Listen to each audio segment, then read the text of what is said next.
1 Kings 10. The Queen of Sheba. Now when the Queen of Sheba heard about the fame of Solomon in relation to the name of the Lord, she came to test him with riddles. So she came to Jerusalem with a very large entourage, with camels carrying balsam oil and a very large quantity of gold and precious stones. When she came to Solomon, she spoke to him about everything that was in her heart. And Solomon answered all her questions. Nothing was concealed from the king which he did not explain to her. When the Queen of Sheba saw all the wisdom of Solomon, and the house that he had built, and the food of his table, the seating of his servants, the service of his waiters and their attire, his cupbearers, and his burnt offerings which he offered at the house of the Lord, she was breathless. Then she said to the king, "It was a true story that I heard in my own land about your words and your wisdom. But I did not believe the stories until I came. And my own eyes saw it all. And behold, the half of it was not reported to me. You have exceeded in wisdom and prosperity the report which I heard. Blessed are your men, and blessed are these servants of yours who stand before you continually and hear your wisdom. Blessed be the Lord your God who delighted in you to put you on the throne of Israel, because the Lord loves Israel forever. He made you king to do justice and righteousness." Then she gave the king 120 talents of gold, and a very large amount of balsam oil and precious stones. Never again did such a large quantity of balsam oil come in as that which the Queen of Sheba gave King Solomon. And the ships of Hiram as well, which brought gold from Ophir, brought in from Ophir a very great number of almug trees and precious stones. The king made from the almug trees supports for the house of the Lord and for the king's house, and lyres and harps for the singers. Such almug trees have not come in again, nor have they been seen to this day. And King Solomon granted the Queen of Sheba everything she desired, whatever she requested, besides what he gave her in proportion to his royal bounty. Then she departed and went to her own land together with her servants. Wealth, splendor, and wisdom. Now the weight of gold that came to Solomon in 1 year was 666 talents of gold, besides that from the traders, and the wares of the merchants and all the kings of the Arabs and the governors of the country. King Solomon made 200 large shields of beaten gold, using 600 shekels of gold on each large shield. And he made 300 small shields of beaten gold, using 3 minas of gold on each shield, and the king put them in the house of the timber of Lebanon. Moreover, the king made a large throne of ivory and overlaid it with fine gold. There were 6 steps to the throne and a round top to the throne at its back, and armrests on each side of the seat, and 2 lions standing beside the armrests. 12 lions were standing there on the 6 steps on the one side and on the other. Nothing like it was made for any other kingdom. Now all King Solomon's drinking utensils were of gold, and all the utensils of the house of the timber of Lebanon were of pure gold. None was of silver. It was not considered as amounting to anything in the days of Solomon. For the king had the ships of Tarshish at sea with Hiram's ships. Once every 3 years the ships of Tarshish would come carrying gold and silver, ivory, monkeys, and peacocks. So King Solomon became greater than all the kings of the earth in wealth and wisdom. And all the earth was seeking the attention of Solomon, to hear his wisdom, which God had put in his heart. And they were bringing everyone a gift: articles of silver and gold, garments, weapons, balsam oil, horses, and mules, so much year by year. Now Solomon gathered chariots and horsemen, and he had 1,400 chariots and 12,000 horsemen, and he stationed them in the chariot cities and with the king in Jerusalem. And the king made silver as common as stones in Jerusalem, and he made cedars as plentiful as sycamore trees that are in the lowland. Also Solomon's import of horses was from Egypt and Cu, and the king's merchants acquired them from Cu for a price. A chariot was imported from Egypt for 600 shekels of silver, and a horse for 150, and by the same means they exported them to all the kings of the Hittites and to the kings of the Arameans. 1 Kings 11. Solomon turns from God.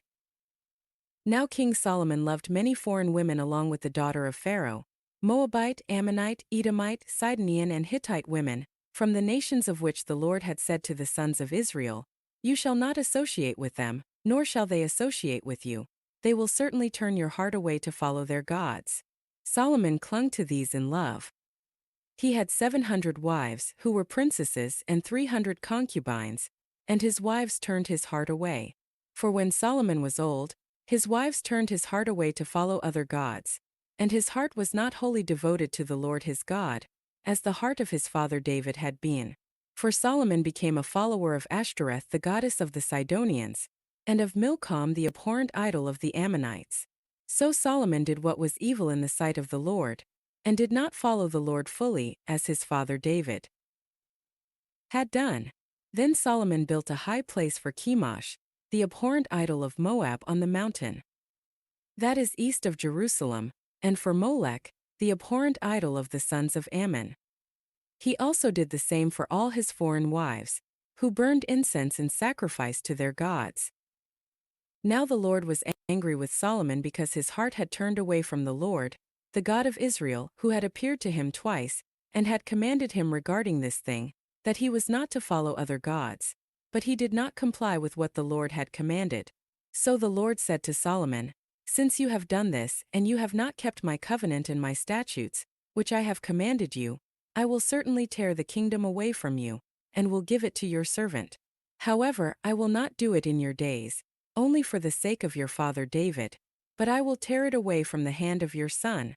Yet I will not tear away all the kingdom, but I will give one tribe to your son for the sake of my servant David, and for the sake of Jerusalem, which I have chosen."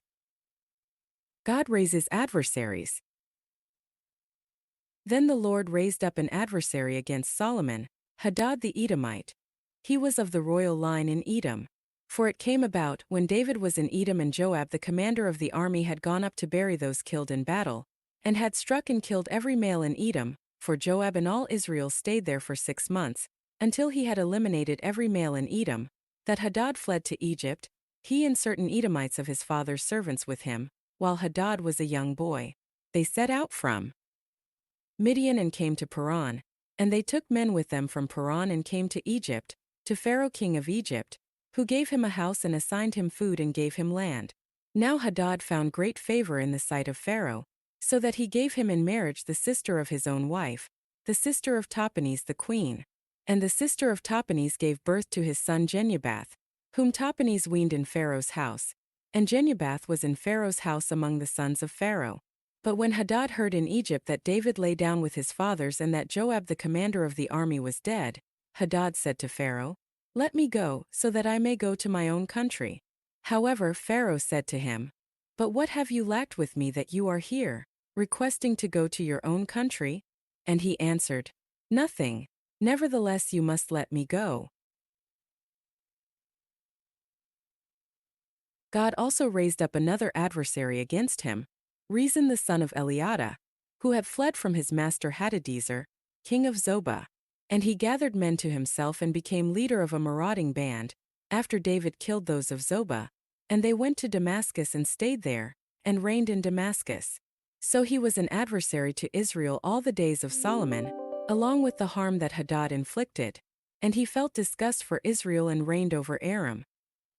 Then Jeroboam the son of Nebat, an Ephraimite of Zerida, Solomon's servant, whose mother's name was Zeruiah, a widow, also rebelled against the king. Now this was the reason why he rebelled against the king. Solomon built the Millo, and closed up the breach of the city of his father David. Now the man Jeroboam was a valiant warrior, and when Solomon saw that the young man was industrious, he appointed him over all the forced labor of the house of Joseph.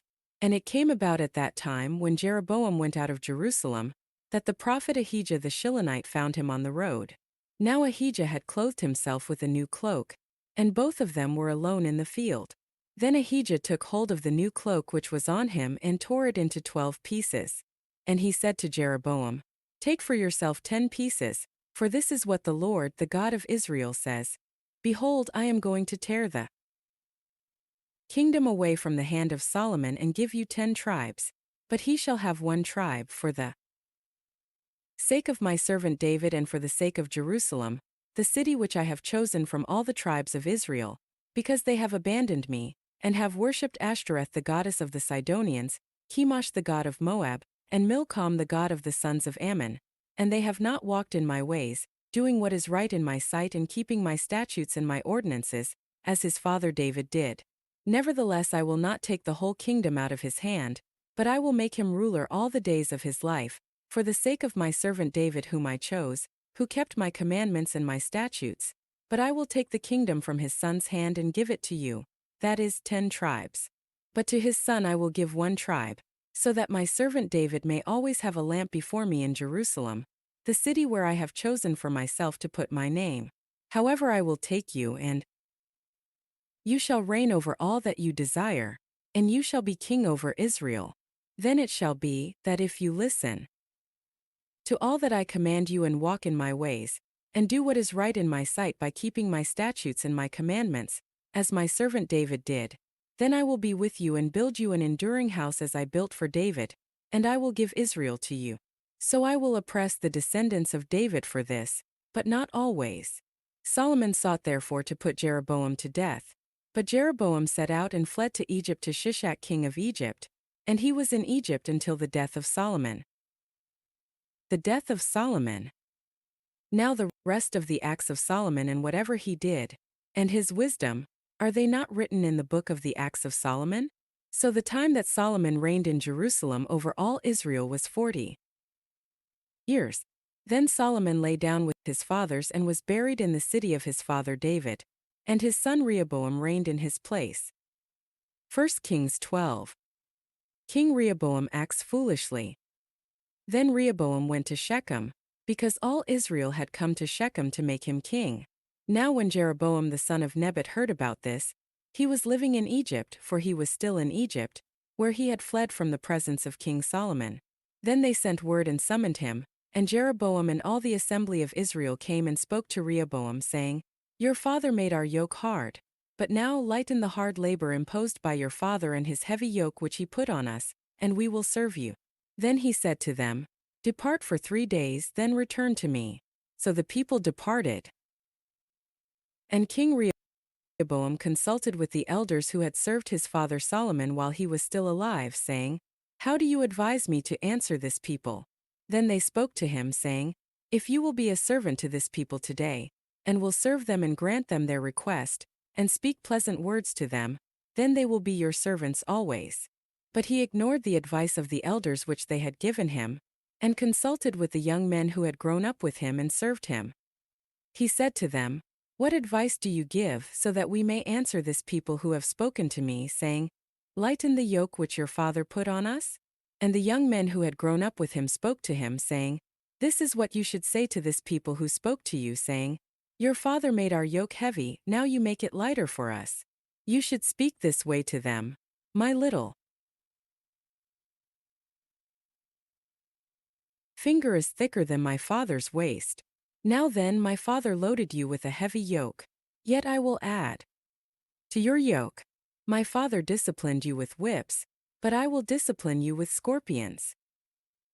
Then Jeroboam and all the people came to Rehoboam on the 3rd day, just as the king had directed, saying, Return to me on the 3rd day. And the king answered the people harshly, for he ignored the advice of the elders which they had given him, and he spoke to them according to the advice of the young men, saying, My father made your yoke heavy, but I will add to your yoke. My father disciplined you with whips, but I will discipline you with scorpions. So the king did not listen to the people, because it was a turn of events from the Lord, in order to establish his word which the Lord spoke through Ahijah the Shilonite to Jeroboam the son of Nebat. The kingdom divided. Jeroboam rules Israel. When all Israel saw that the king had not listened to them, the people replied to the king, saying, What share do we have in David? We have no inheritance in the son of Jesse. To your tents, Israel. Now look after your own house, David. So Israel went away to their tents. But as for the sons of Israel who lived in the cities of Judah, Rehoboam reigned over them. Then King Rehoboam sent Adoram, who was in charge of the forced labor, and all Israel stoned him to death. And King Rehoboam hurried to mount his chariot to flee to Jerusalem. So Israel has broken with the house of David to this day. And it came about, when all Israel heard that Jeroboam had returned, that they sent word and called him to the assembly, and made him king over all Israel. None except the tribe of Judah alone followed the house of David. Now when Rehoboam had come to Jerusalem, He assembled all the house of Judah and the tribe of Benjamin, 180,000 chosen warriors, to fight against the house of Israel to restore the kingdom to Rehoboam the son of Solomon. But the word of God came to Shemaiah the man of God, saying, Tell Rehoboam the son of Solomon, king of Judah, and all the house of Judah and Benjamin, and the rest of the people, saying, This is what the Lord says, You shall not go up nor fight against your relatives the sons of Israel. Return every man to his house, for this thing has come from me. So they listened to the word of the Lord, and returned to go their way in accordance with the word of the Lord. Jeroboam's idolatry. Then Jeroboam built Shechem in the hill country of Ephraim, and lived there. And he went out from there and built Penuel. And Jeroboam said in his heart, Now the kingdom will return to the house of David. If this people go up to offer sacrifices in the house of the Lord in Jerusalem, then the heart of this people will return to their Lord, to Rehoboam king of Judah, and they will kill me and return to Rehoboam king of Judah. So the king consulted, and he made 2 golden calves, and he said to the people, It is too much for you to go up to Jerusalem. Behold your gods, Israel, that brought you up from the land of Egypt. And he set up one in Bethel, and the other he put in Dan. Now this thing became a sin, for the people went to worship before the one as far as Dan. And he made houses on high places, and appointed priests from all the people who were not of the sons of Levi. Jeroboam also instituted a feast in the 8th month on the 15th day of the month, like the feast that is in Judah, and he went up to the altar. So he did in Bethel, sacrificing to the calves which he had made. And he stationed in Bethel the priests of the high places which he had made. Then he went up to the altar which he had made in Bethel on the 15th day in the 8th month, the month that he had devised in his own heart. And he instituted a feast for the sons of Israel and went up to the altar to burn incense.